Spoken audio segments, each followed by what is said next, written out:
Então hoje a gente está de volta, a gente vai entrar no método de Montessori em si, visto que a gente já conheceu a história de Maria Montessori e também vimos como as fases de desenvolvimento segundo essa pensadora, né, Maria Montessori. Então, a educação pelo método de Maria Montessori é baseada em 6 pilares. Esses pilares são, primeiro, é da autoeducação. O que quer dizer essa autoeducação? É que a criança tenha autonomia na sua aprendizagem. Então, por meio do ambiente propício, a criança tem a sua capacidade de se desenvolver sozinha. Então, desenvolvendo os seus sentidos. O segundo pilar é a educação como ciência.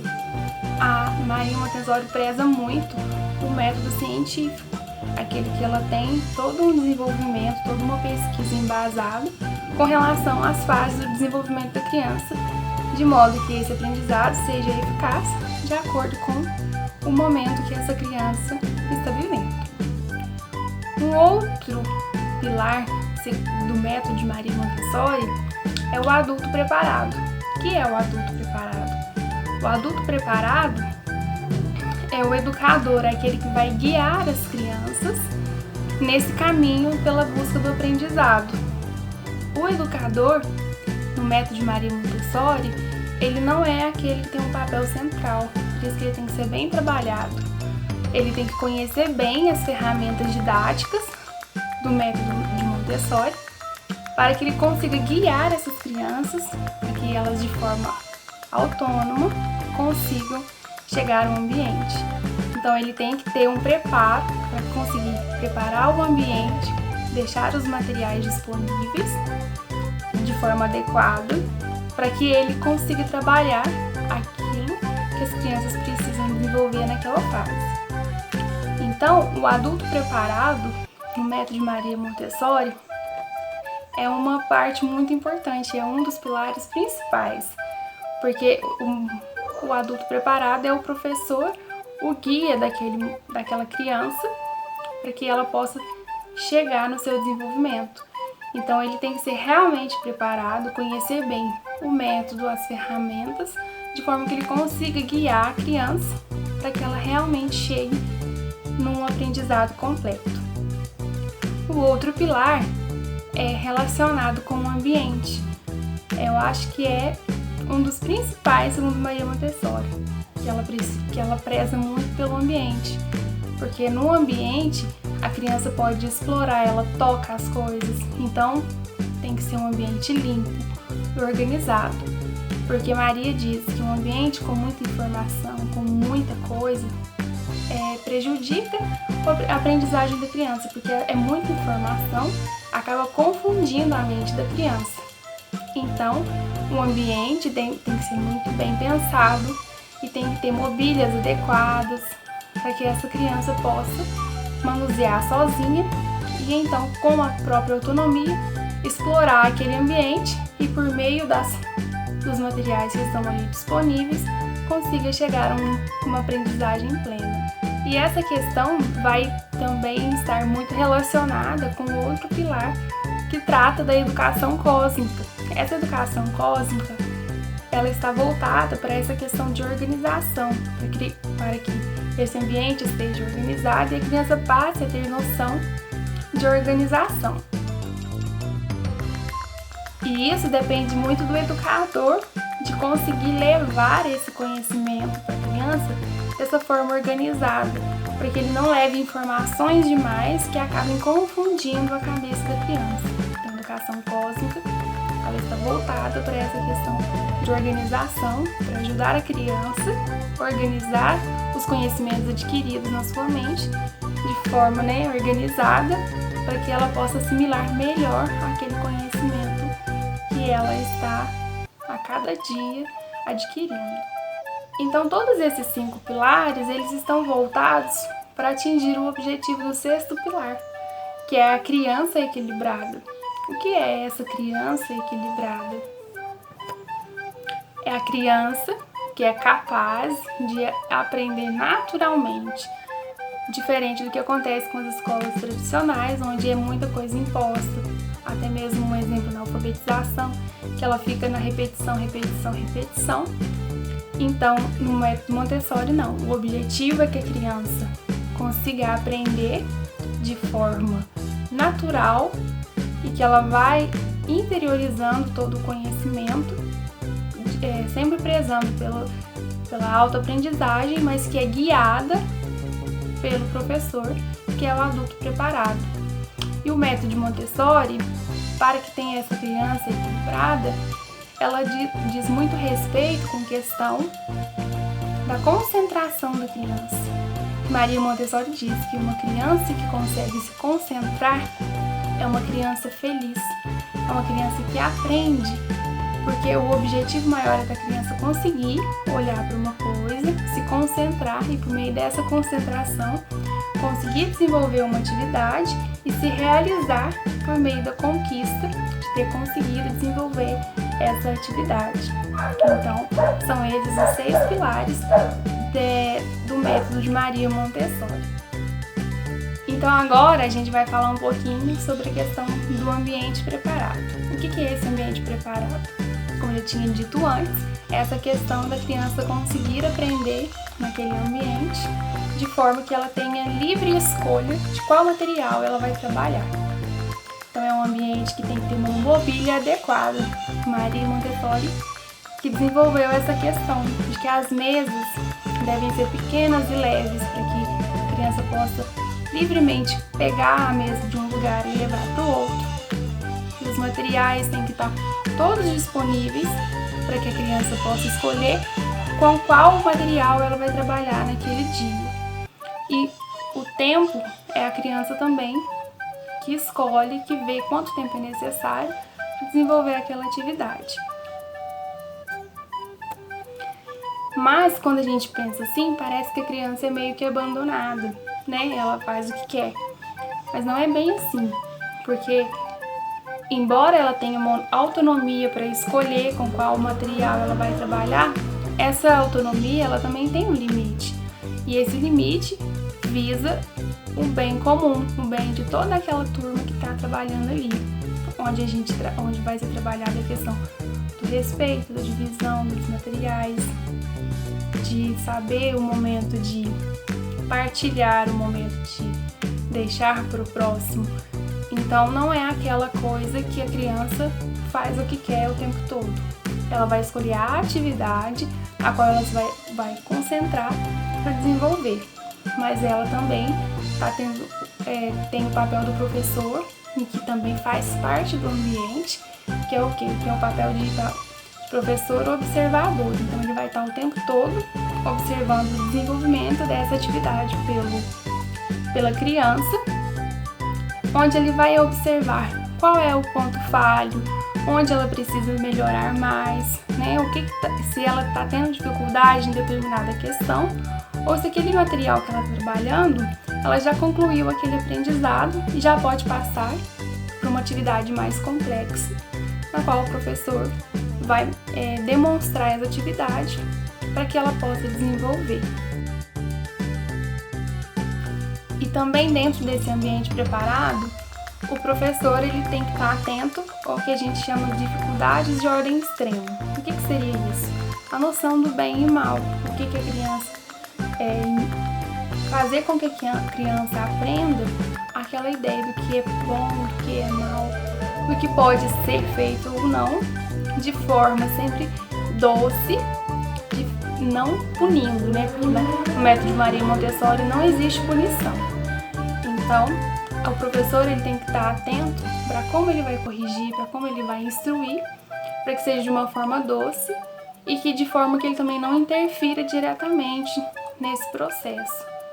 É uma coisa que o professor tem que aprender a mobilizar, a mediar aquela atividade, sem mobilizar a criança a desenvolver e também sem deixar a criança ficar passiva nessa atividade.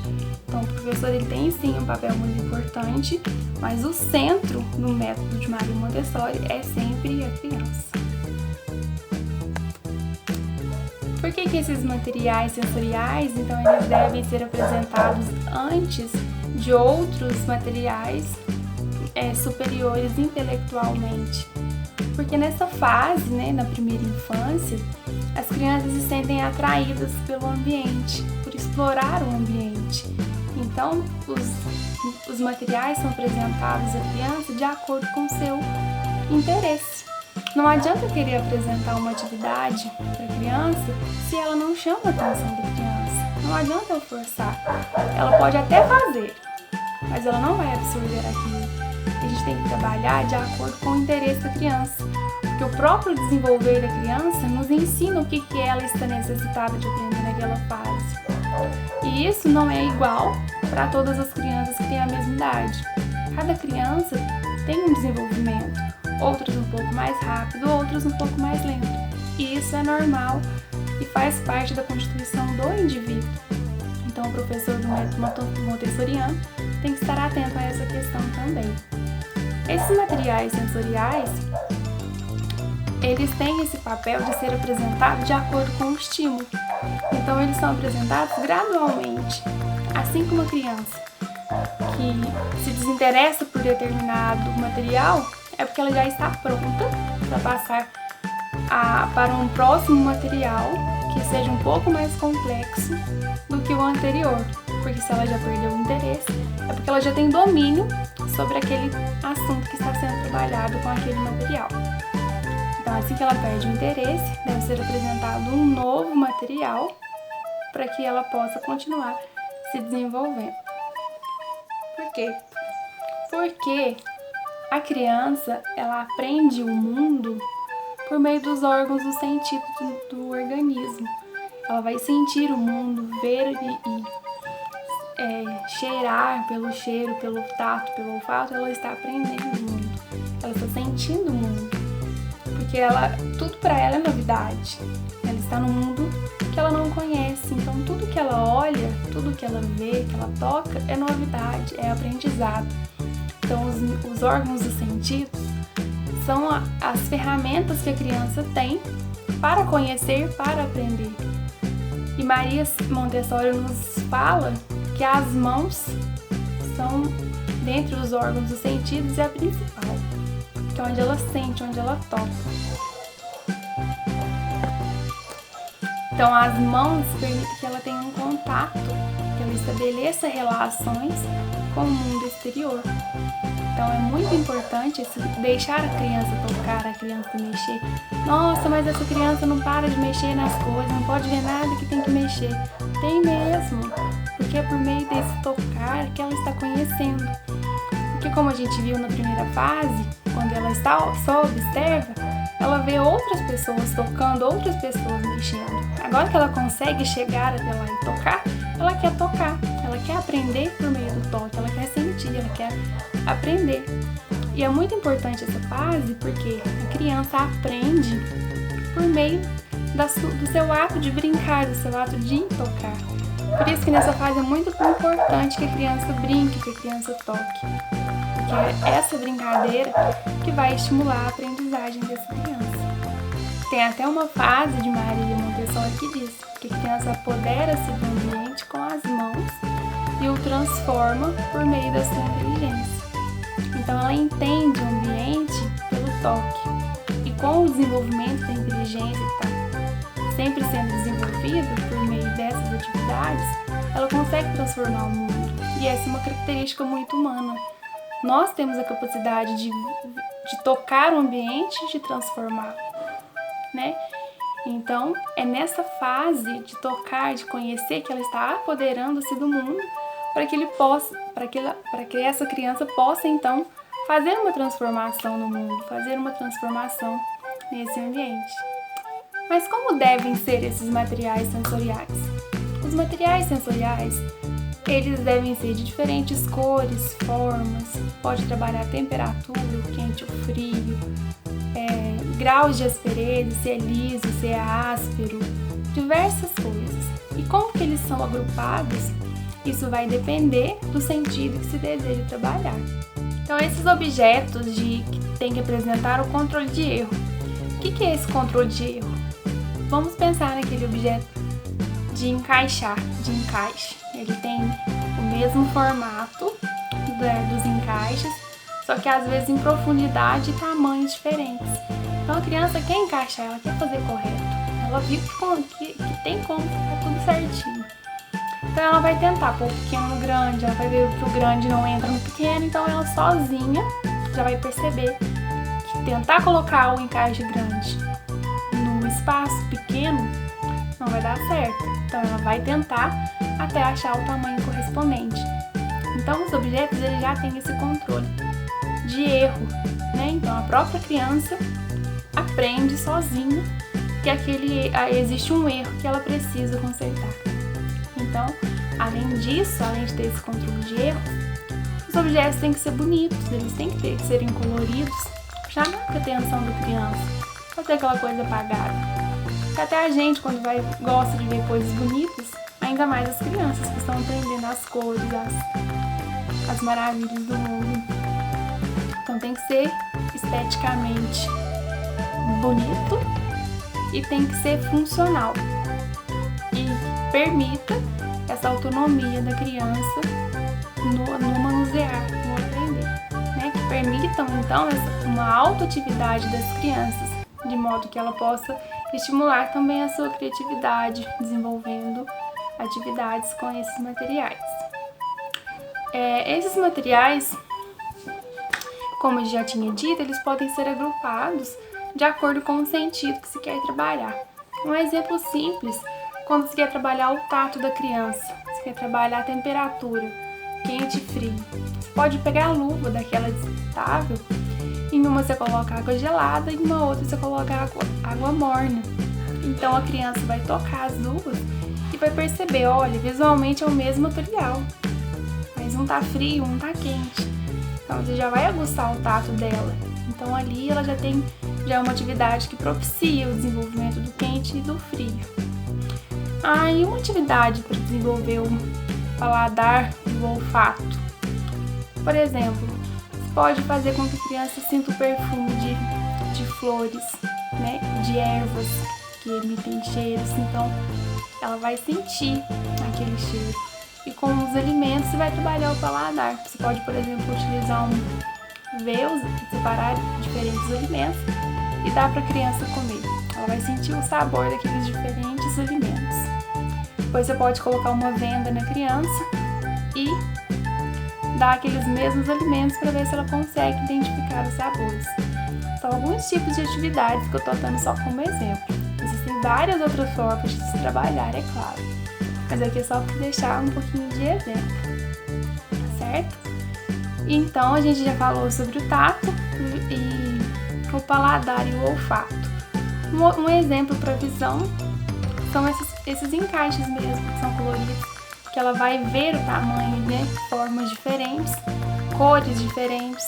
Então são vários objetos que trabalham a visão e que simultaneamente acaba trabalhando outros órgãos dos sentidos também.